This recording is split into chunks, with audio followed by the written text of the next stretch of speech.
Hi everybody, I hope that you're all doing really well today. So yes, before we get into the video, I am going to acknowledge the fact that I am basically wearing something that makes me look like a CBeebies children's presenter. Basically today I'm actually not filming on a lunch break because even though it is Monday, I actually have a day off of work. So I'm making the most of that by filming lots of videos today, and I thought what's a great way to kind of perk myself up on this Monday, but to go sequins, but make it daytime. So that's the philosophy behind this outfit today.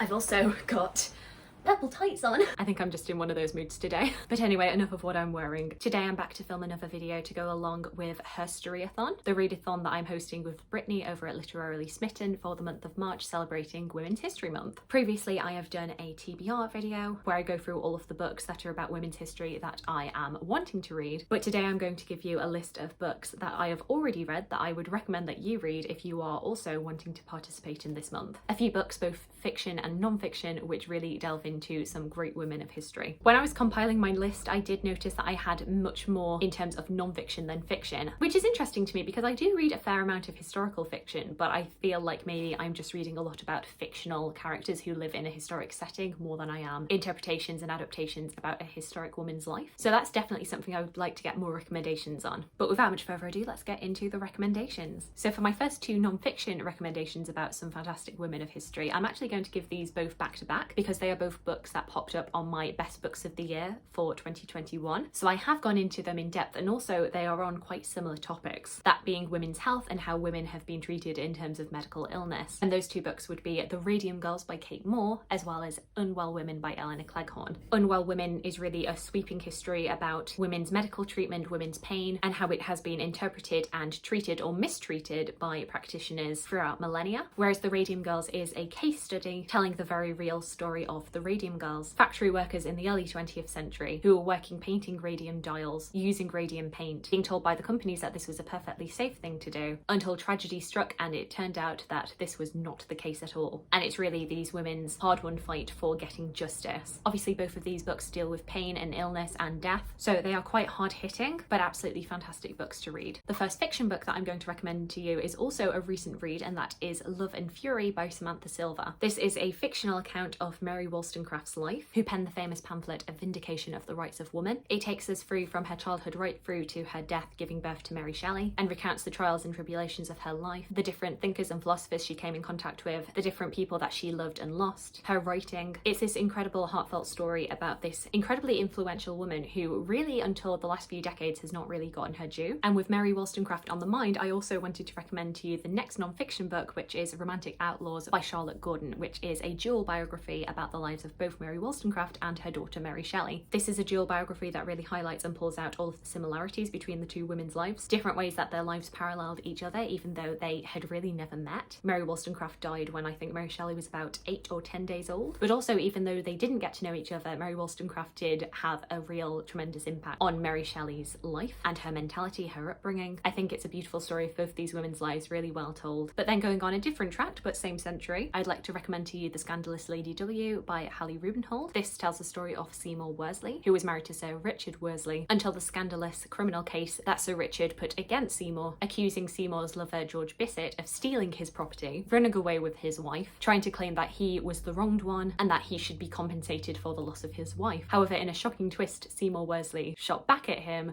by revealing that yes, she has had many lovers aside from George Bissett. I think it was rumoured that she'd had 27 lovers, but that not only did her husband know about them, but he encouraged them and had made his wife the subject of voyeurism. He was the one who had thrown all of these men in her way, so he really shouldn't be compensated for what he had started. It's a really interesting case and a real interesting insight into exile and expulsion and what this high society of London would and would not allow. Then for my second fiction recommendation, I would like to recommend Cecily by Annie Garthwaite. This is another book that I was really highly recommending last year. This tells the story of Cecily Neville, who was a key figure in the Wars of the Roses, her husband being Richard Duke of York, and also notably two of her sons ended up becoming kings of England, the future Edward IV and Richard III. This is a story that I always compare to things like Wolf Hall by Hilary Mantel in terms of its vivid detail, its focus on a figure of history who is often not considered, but who provides so much interesting insight into this time period. If you're like me and you have always been interested in the Tudors, but the Wars of the Roses are always something that you've been a bit patchy on, that is definitely me. I feel like Cecily was a really good jumping off point for getting more into this history and finding it more relatable. I feel like there's something about wars that I just often, like, that there is a brick wall that comes down for me when it comes to wars, but this really opened it up for me and made it more accessible and interesting. And I know that it is interesting, but just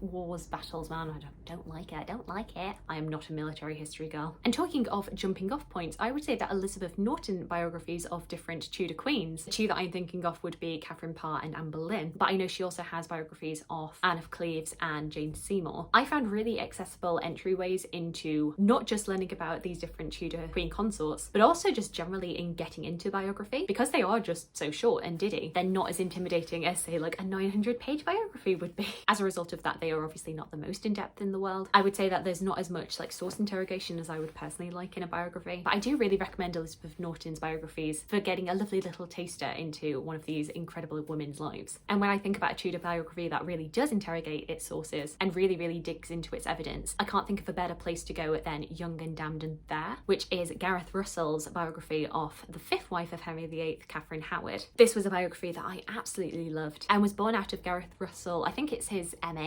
dissertation, where he really delved into the household records of Catherine Howard, and then that was really his jumping off point into learning more about her life. And I feel like she is a queen that, especially I think with the rise of things like Six, people are really starting to look back on her life and reinterrogate things and not judge her quite as harshly as I think people were prone to doing like even about 5 years ago. I feel like this biography does not paint Catherine as a saint and definitely points out places where she could have done better and where she was a bit foolish, but I think it is very understanding of the fact that she was a literal child being married to a man who was like 3 times older than her, being thrust into this incredibly dangerous world that she wasn't really prepared for. A fiction book that I didn't get on with 100%, but I feel like other people could, is The Revolt by Clara Dupont-Monod. This is French translated fiction. It tells the life of Elinor of Aquitaine and particularly her relationship to her son Richard the Lionheart. The first section is from Richard's point of view, but then it moves in the second part to being told by Elinor. And it's one that I'm recommending mainly because I think the concept is so interesting, and I think there are definitely people who are probably more into their medieval history than I am and much more into Elinor of Aquitaine than I am. I might be able to see something that I personally didn't. There are aspects of this that did frustrate me in terms of how it drew out Elinor's personality that I personally think could have been better executed, but also I don't know, I part of me still wants to recommend it. It is still like a fascinating book to me, and like I say, I definitely think there are medievalists out there who are going to absolutely latch onto this book, and it's also quite a short diddy thing. Once again, a good jumping off point into getting more into these people's lives. A book about a medieval woman that you know that I love, who I think is absolutely fantastic, one of my favourite figures of all time. Can you guess who it is? Yeah, it is Matilda, Empress Queen Warrior by Catherine Hanley. One of my favourite books of 2020 about one of my favourite people. Actually, when I went to Oxford Castle last year, I got this little figurine that I am pretending is Matilda. They didn't have any like official Empress Matilda like merch or memorabilia, but I thought, this'll do. Look at her. And this is maybe my favourite biography that I've ever read. This was my introduction to Empress Matilda and it was fantastic. Absolutely lit a fire under me and has set me off on a train about learning more about her and the anarchy. Like I say, I'm a big fan of biographies that really interrogate the original sources that it is using, that doesn't just take everything that is written in these medieval sources for granted, but really digs into why it is that these figures may be saying what they are saying, because you cannot guarantee that chroniclers are always telling the truth or that there isn't some sort of bias to what they are saying. And I think that's what Catherine Hanley really excels at doing. And she really digs into these chroniclers, especially when they are criticising Matilda and her personality, talking about how she's too stubborn, talking about how she's being too forceful, too domineering, basically saying that she's very full of herself, when all of these traits that they're criticising her as a woman for, they were praising in her son, later Henry II, and in her father, Henry I. What's different between those two men and Matilda is, of course, the fact that she is a woman, and she is behaving in a way that they're considering unwomanly. And also how the perceptions of Matilda really changed once she stopped fighting the anarchy for herself, but instead for her son. Once she was fighting on behalf of a man and not herself, the portrayal of her softened, and it's like, I wonder why that is.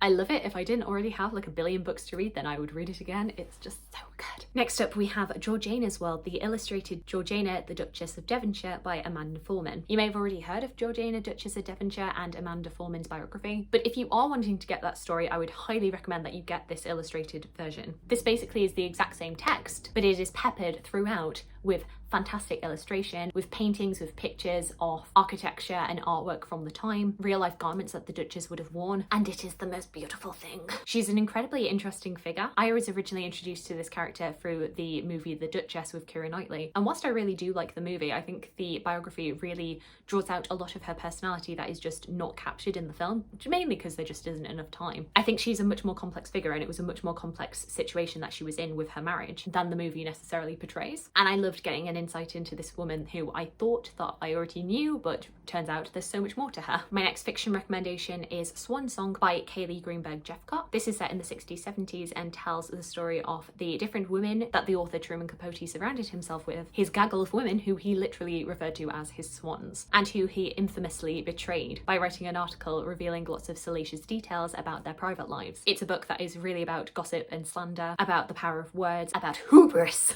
I love that word. Next up is The Five by Hallie Rubenhold. This of course has gotten so much buzz on BookTube and elsewhere. This is a really haunting portrait of the different lives of the 5 women who were killed by the serial killer Jack the Ripper. Instead of focusing on the man who killed them, instead turning its eyes on those women who had previously just been overlooked and kind of written off and not seen for the complex, interesting women that they were, whilst trying to fill in holes and paint a portrait of these different working class women's lives who had previously been swept under the rug. It also paints a picture of what life was like in Victorian Britain, especially for a working class woman, and how it could be that these women ended up in the situations that they did. It's very respectful and sympathetic and really wants to stop the cycle of glorifying and sensationalizing these murders. Then the last fiction book that I would like to recommend is one that really doesn't need any introduction on BookTube. It's one that you have definitely heard of, and that is Hamnet by Maggie O'Farrell. This takes the story of William Shakespeare's family and particularly focuses on the time that they lost their only son Hamnet. Instead of focusing on the famous figure of Shakespeare, it instead focuses on the mother, Anne Hathaway, or Agnes as she's referred to in this book. Or is it Agnes? I think it's Agnes. I think what I like most about this book is its depictions of grief and loss. There was some characterization of Agnes that I originally hadn't really liked so much, but when we got into these later chapters, I felt like it really paid off. Still not a massive fan of making her a witchy wise woman, but you know, for the payoff that was there, I do now see why it was necessary. And I do love that this is such a lauded book on BookTube. I'm loving that this is bringing so many more people into the 16th century, into the world that Shakespeare lived in, but also turning people's heads to his family and some of the people who are often forgotten when we talk about his life, namely the women. Then I just have 2 more non-fiction books to talk about. First off is The Lady in the Tower, which is Alison Weir's recounting of the final months of Anne Boleyn's life. This is another one of those books that really digs into its sources, and I love it. It really goes into this fateful year of 1536, talking about Anne's reaction to the death of Catherine of Aragon, her reaction to Jane Seymour's ascendancy in the Tudor court and in the heart of Henry VIII, the journey to her being accused of treason and adultery, and really assessing whether there was any grounds to these accusations. Spoilers,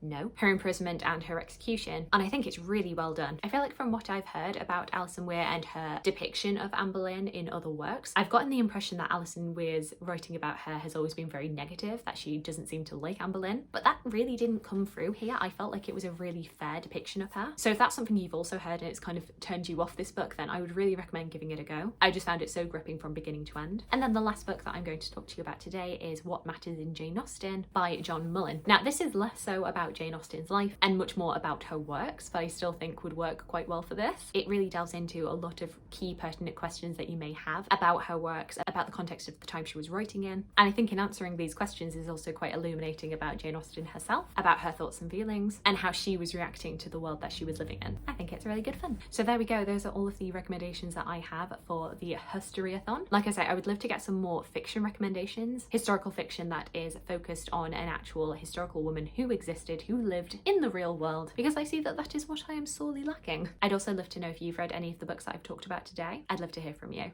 I hope you're having a fantastic day, and I look forward to talking to you again soon. Thanks. Bye.